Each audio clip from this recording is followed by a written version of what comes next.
Dusk settles over a narrow mountain hollow. A pot of soup beans breathes softly on the stove while a skillet of cornbread cools beside it, the crust still whispering in the quiet. Work boots rest by the door, coal dust clings to sleeves, and the smell of wood smoke hangs in the air. It isn't restaurant food. It's food that could be stretched, shared, and trusted, meant to last through hard times and remind folks of what mattered most.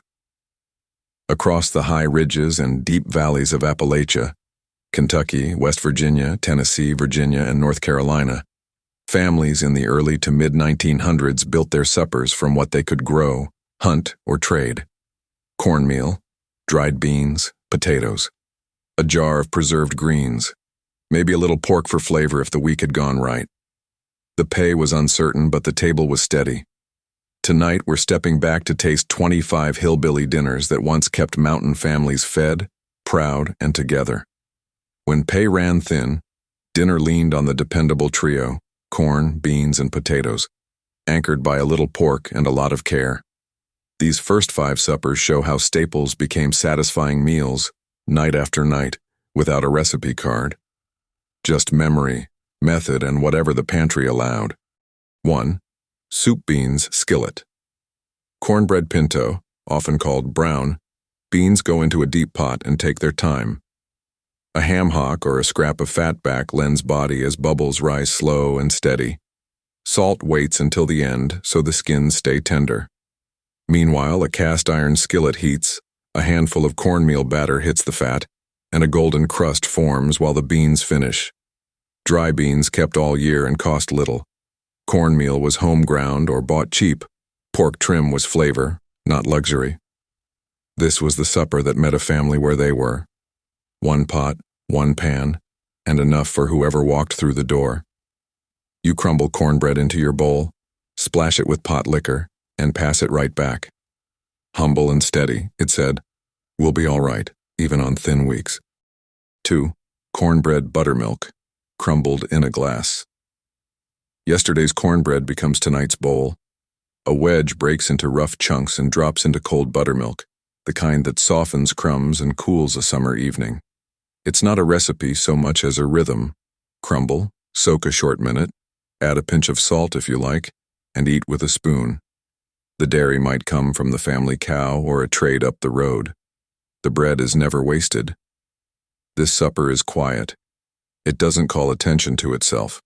It takes the edge off a long day and leaves the stove cool. For many, it tasted like relief. Simple, honest, and enough. A child might tilt the bowl to sip the last creamy swallow, and someone at the table would nod. Supper doesn't have to be grand to be good. 3. Fried taters. Onions with streaked meat. A sliver of salt pork, or streaked meat, melts first in the skillet, giving up drippings and a little smoke. Sliced potatoes go in next with onions, the heat low to start, then high to crisp the edges when the centers turn soft. You can hear the change when the sizzle sharpens. Potatoes kept well in cellars, onions cured on racks. Those tiny pork bits stretched their worth across the whole pan. Served beside beans or a fried egg, this was a weeknight workhorse. It smelled like comfort long before plates hit the table. The browned corners and soft middles made every bite feel earned. Nobody measured, but everyone knew when it was right by sound and scent. Cheap ingredients, careful heat, and a skillet you trusted. Sometimes that was the whole secret. 4. Big hominy with salt pork, lie hominy. Whole kernels of corn treated and washed clean turn into big hominy, a staple with deep roots. After soaking and boiling, the kernels simmer with fatback until they swell and shine. A little salt, a little pepper, maybe a knob of butter if it's around, and the pot settles into a steady puff of steam. Corn was abundant, and hominy kept well. Pork scraps were the old friend who made a simple pot taste like supper. This dish carried ancestral knowledge. It wasn't fancy, but it was wise. The texture was hearty, the flavor round and satisfying. A reminder that people had solved hard problems long before you. On a cold night, a bowl of hominy could steady the mood of a room. You didn't talk about it, you just ate, warmed, and felt looked after. 5. Hoe cakes with sorghum drizzle. A thin cornmeal batter hits hot iron and lifts at the edges, ready to flip once and only once. Hoe cakes fry fast, their centers tender and their outsides lightly crisp. Supper might be a stack of them with a thread of sorghum, or 2 hoe cakes flanking a spoon of beans or greens. Cornmeal and sorghum lived in most pantries. Both were quick to turn into food after a long day. They were hand-sized comfort, easy to pass, easy to multiply when a cousin showed up. The shine of sorghum caught the last light in the kitchen and made a plain plate feel like a small treat. You tasted field and cane and fire in one bite. And if the pan kept going until everyone had enough, that was the best flavor of all. 6. Poke salad eggs. Early spring, when the cellar looks bare, elders head to the hedgerows for young pokeweed and bring it home with care.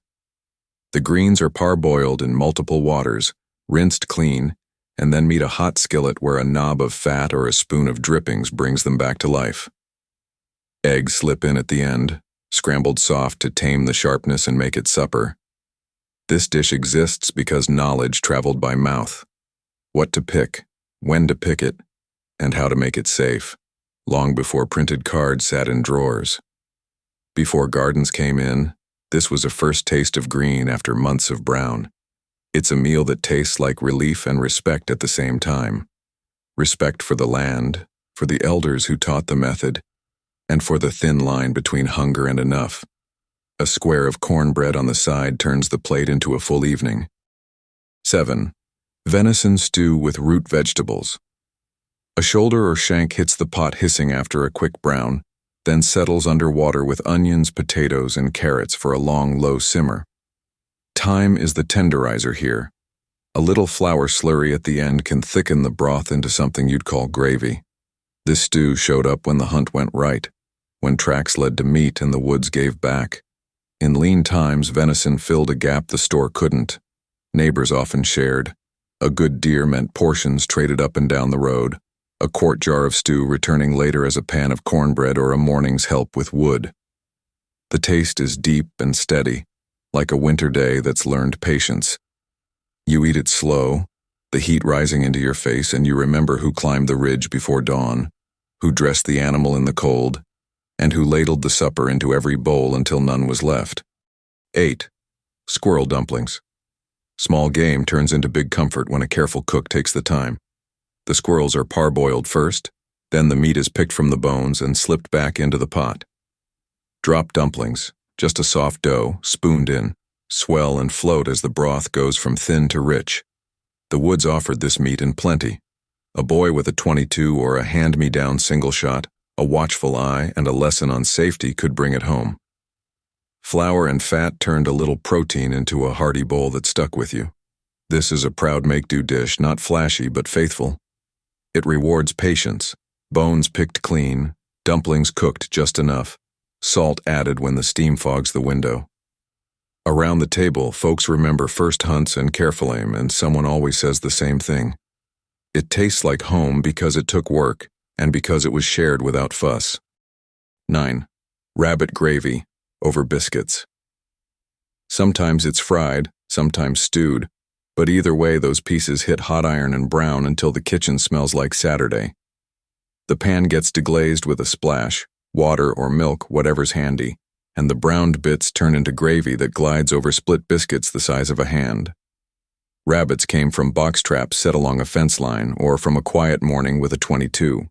Biscuits were daily bread, the first thing the oven knew how to say. This plate showed up when luck and time agreed, a treat that felt like company even if it was just family. The biscuits catch everything: peppery gravy, soft shreds, the last shine of fat. You can hear chairs scoot back from the table for seconds, and you can feel the weak ease off your shoulders. It wasn't fancy, but it carried a little celebration. Proof that plain food can still feel like good fortune. 10. Creek fish fry with corn dodgers. The day starts at the water and ends at a table someone built from rough boards. Catfish or trout come up clean, dredged in cornmeal, and slide into hot fat until the crackle says they're ready. Alongside spoonfuls of quick Dodger batter puff and crisp into golden bites. Cornmeal was always on hand. The creek ran whether money did or not. Cooking outside kept the heat off the kitchen and let the smell drift far enough to call the neighbors. Kids handled the stringers and grins. Elders watched the oil and told stories. Someone lined a tray with newspaper and started passing plates. A squeeze of whatever sour you had, pickle brine, a slice of apple, or nothing at all, finished the fish. This was a gathering meal, the kind where chairs don't match. The evening lasts longer than the light, and everybody eats until the platter shows more crumbs than fillets. 11. Leather breeches with pot liquor summer's green beans, threaded on string and dried in the heat, come back to life in a winter pot. The wrinkled pods soak, then settle into a slow simmer with fat back and a little onion until the broth turns deep and smoky. You ladle beans and the glossy pot liquor into bowls, the aroma carrying a memory of porches, sun, and patient work. Drying meant nothing went to waste. A July afternoon could feed a January table. Served with cornbread, this isn't a side, it's supper. The chew has character, the flavor is concentrated, and the broth tastes like time well spent. Families taught the method without measuring, how long to string, how to hang, how to cook them back tender. In a season when gardens sleep and store shelves look far away, leather breeches quietly prove that thrift can be rich. One bite, and you can almost hear flies buzzing on a hot day, the future being saved on a line. 12. Cabbage taters, skillet fry. A bit of salt pork kisses the skillet first, leaving behind just enough fat and a little crackle. Shredded cabbage tumbles in with sliced potatoes, the lid on for a spell to soften, then off to finish with browning. The edges turn sweet, the centers go tender, and a pinch of salt wakes the whole pan. Cabbage keeps in cool cellars, potatoes wait in burlap sacks. Together they make a meal that shows up on time, even when pay doesn't. Nothing complicated here, just the dance of steam and sizzle that every good cook learns by ear. You can stretch it with a hunk of cornbread or an egg if one's around, but it doesn't need help to satisfy. This is an everyday supper, the kind that fills plates fast and keeps the talk easy. When the spoon scrapes the browned bits from the bottom, you get the best part. Proof that simple food, well watched, can taste like more than it cost. 13. Sauerkraut, wieners with boiled potatoes. A jar of kraut opens with a soft hiss and winter already feels shorter. The cabbage warms in a pot with inexpensive wieners, their edges plumping as vinegar and salt drift through the room. Potatoes boil in salted water until they yield to a fork, then sit beside the kraut like steady company. Fermenting cabbage at home turned field surplus into cold weather food. Store-bought wieners were cheap protein when meat money ran thin. This plate is sharper than most, salty and bright, the kind that wakes a tired palate after weeks of beans and bread. No ceremony, just ladle, slice, and eat. A dab of mustard if it's on hand, a knob of butter if fortune smiles.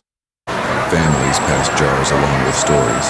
Who taught the brine, whose crock cracked, who kept 3 shelves lined every fall. On a gray evening, this supper tastes like a small defiance of the season. It's honest, filling, and exactly what you hoped was left in the pantry. 14. Chow chow plate, with beans greens. When a meal leans heavy, beans thick with pot liquor, greens silky from the pot, a spoon of chow chow changes the whole plate. The relish, made from end-of-garden vegetables chopped and pickled, lands bright and crunchy on top, pulling summer into winter in a single bite. You don't cook this dish so much as assemble it. Open a jar, scoop generously, and let the vinegar and spice cut through the richness. Chow chow exists because nothing was wasted. Stray tomatoes, cabbage cores, peppers, onions, captured at the season's edge and saved for lean months. A thick slice of bread or a square of cornbread stands ready to catch the juices, and suddenly, a humble bowl becomes lively. It's a flavor bridge between times, the taste of August sunlight riding on a January spoon. Around the table, you hear garden talk, frost dates, and seed swaps, because this condiment carries a map of the yard. It reminds everyone that thrift can be joyful and joy can be jarred. 15. Dried apple supper.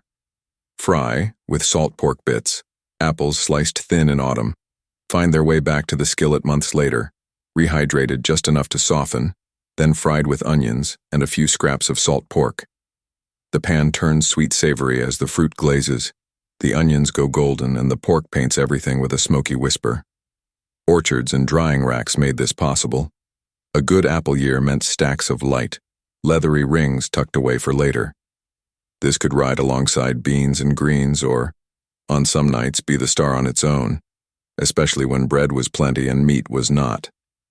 Every bite layers seasons, fall's careful work, winter's patient cooking, and the year's promise held in a jar. Children remember sneaking a dried slice from the pantry. Elders remember the feel of the paring knife and the rhythm of stringing. Supper finished, someone will scrape the last sticky bits from the skillet, because in a house that wastes nothing, even the glaze is a gift. Say, 16. Chicken dumplings. Sunday pot. The old hen goes into the pot first because Sunday begins with patience. The kitchen fills with quiet talk as the bird simmers low, bones giving up what they know. When the meat pulls free, it slips back into a broth that's been coaxed a little thicker, smooth and steady. Dumplings drop from a spoon and ride the steam until soft, a lid holding in comfort while the table gets set. Older hens turned tender with time, and flour stretched a small bird to feed whoever came by after church. Plates pass left, then right. Second helpings arrive without asking. A week's worries soften with each spoonful. This is the kind of supper that teaches children what it means to gather, how patience becomes nourishment, how frugality becomes plenty, and how the last ladle tastes better because everyone had some before you. 17. Red-eye gravy over grits with ham scraps. Skillet drippings start to whisper, and a splash of coffee wakes the browned bits into something sharp and savory. The gravy runs thin and bright, a streaked mirror of ham and dark brew. It's spooned over a waiting bowl of hot grits where flecks of country ham hide like little treasures. Scraps flavored starch when meat was dear. Grits were common in southern slopes, ready to anchor a long day or finish a late one. The taste is clean and bracing, salty, smoky, a touch bitter with backbone, like a nudge to keep going when the shift starts early or ends late. A biscuit might show up to chase the last shine from the bowl. No one calls it fancy. They don't need to. It's a miner's kind of balance. Simple parts meeting in the middle, the coffee cutting the fat, the corn softening the edge, leaving you steady enough to face whatever tomorrow asks. 18. Bean dumplings and pot liquor. The bean pot hasn't been washed yet on purpose. That broth, pot liquor, holds yesterday's work and today's answer. A quick dough comes together in a bowl and drops straight into the gentle boil, each spoonful puffing as it meets the heat. The dumplings steam until they swell and float, soaking up the last of the beans' goodness while the kitchen grows quiet except for the sound of contentment. No extra meat is needed. The flavor was already earned the day before. This is waste-nothing wisdom turned into comfort, stretching leftovers into a full supper without apology. You taste the beans again, but softer, rounder, carried by pillows that cost almost nothing and fill a lot. Someone at the table will say it tastes better the second night, and they'll be right. Thrift here isn't stingy.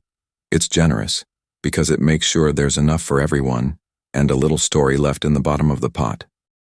19. Skillet corn pone, ash-baked variant, with molasses. A dense round of corn pone pats into a hot skillet, or, on special evenings, slides into a hearthguard to bake close to the coals.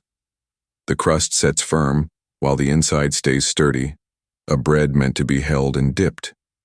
When it comes out, a thin ribbon of molasses glows across the top, catching lamplight like amber. The fire was already lit. The ingredients were basic and cheap, and the method was older than the stove itself.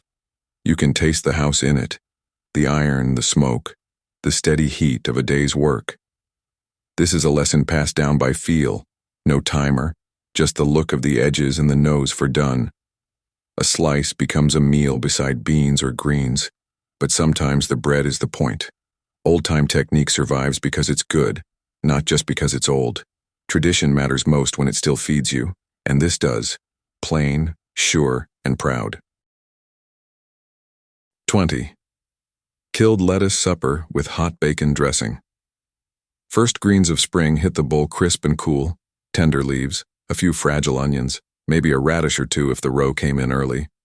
Then the sound. A skillet's worth of hot drippings poured in a stream over the salad with a quick splash of vinegar. The greens wilt on contact. Killed, folks say, but they come alive in flavor, smoky and bright all at once. Bread and beans sit nearby to make it a meal, because a little pork turns a lot of leaves into supper. After months of jars and roots, this tastes like a door opening. The table feels different when the first fresh thing shows up. People lean forward, talk about gardens, argue softly about the best day to plant.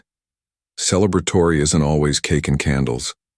Sometimes it's the first bite of spring telling you the land remembers you, and you remember how to be grateful for something as simple as a warm salad. The plates saved for gatherings and milestones, the dishes that turned hard seasons into holidays, and leftovers into stories worth telling. 21. Cornbread dressing with poultry drippings. Leftover cornbread crumbles into a wide bowl, and warm poultry drippings wake it with a quiet shine that smells like yesterday's roast and tomorrow's gratitude. A little broth loosens the crumbs just enough to hold together, and a handful of onion or celery, if the pantry allows, adds a soft savor that feels like company. The pan is shallow so the heat can catch every corner, and the top bakes to a toasty brown that crackles under the spoon. Stale bread was never waste here.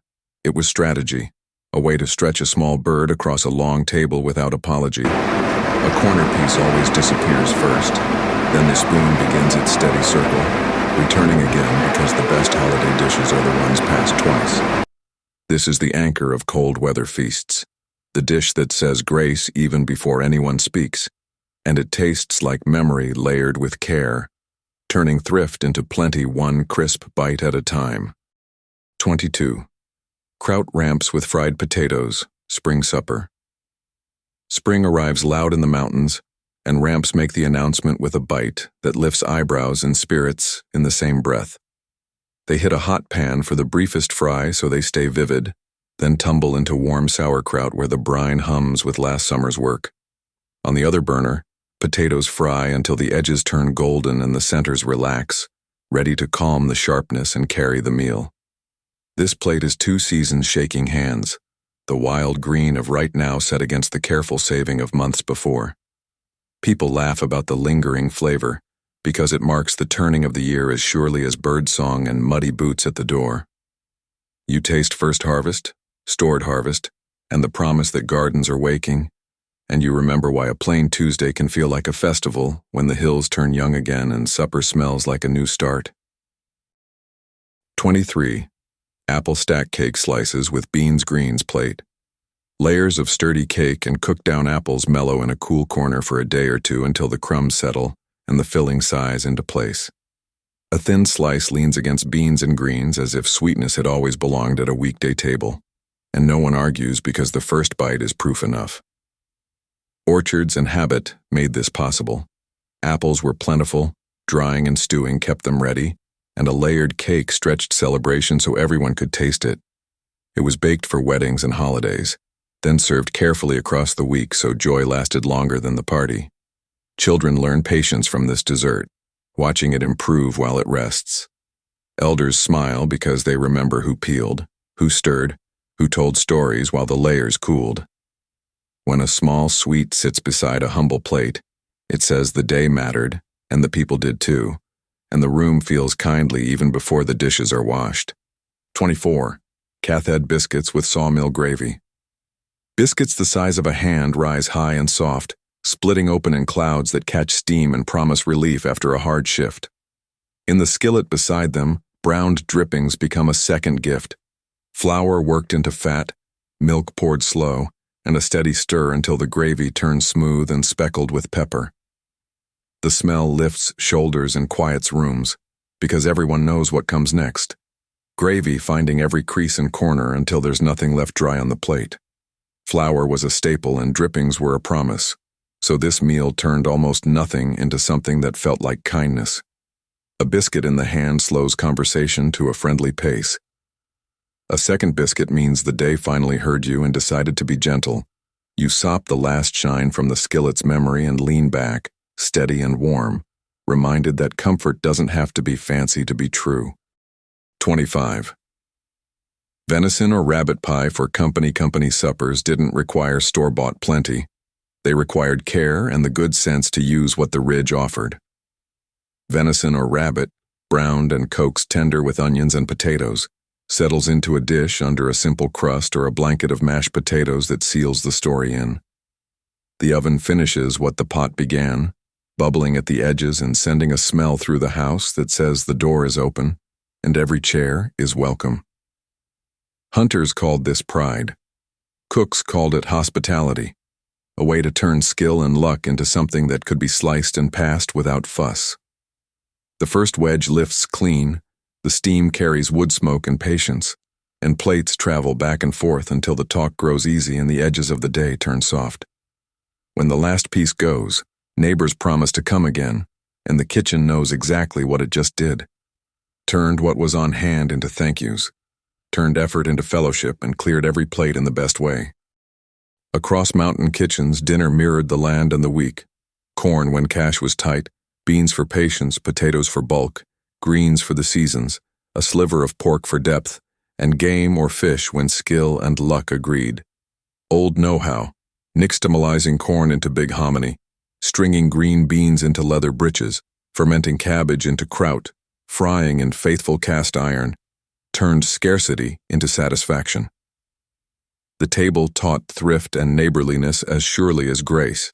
A jar traded for a chore, a share of venison swapped for help splitting wood, a second pan of cornbread when an extra pair of boots showed up by the door. In these suppers, the measure of enough wasn't ounces. It was whether everyone left the table steady, warmed and seen. Lines between main and side blurred on purpose. Beans could be the meal. A skillet of potatoes and onions counted as dinner when it needed to. Chow chow carried August into January with a bright spoonful. Sunday pots, chicken and dumplings, a pie of rabbit or venison, felt like abundance without waste, proof that patience and care could lift ordinary ingredients into something worth remembering. What bound it all together wasn't novelty, it was trust. Trust in gardens and cellars, in shared hunts and shared labor, in cooks who knew the sound of a done hoe cake and the look of dumplings just set. If these plates feel familiar, it's because they were built from care and cooperation as much as from ingredients.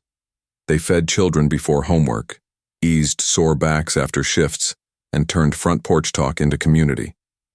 Remembering them isn't nostalgia for hardship, it's respect for people who made enough from a little and taught flavor without excess. People who measured generosity in ladles and slices, not in spectacle. If this journey through supper bowls and baking pans stirred a memory, pass one along.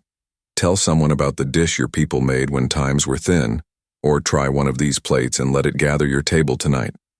And if you'd like more histories told this way, quiet, careful and full of heart, you know where to find us next time. Historical best effort, sources noted in description, vintage cookbooks, newspapers, oral histories, archives.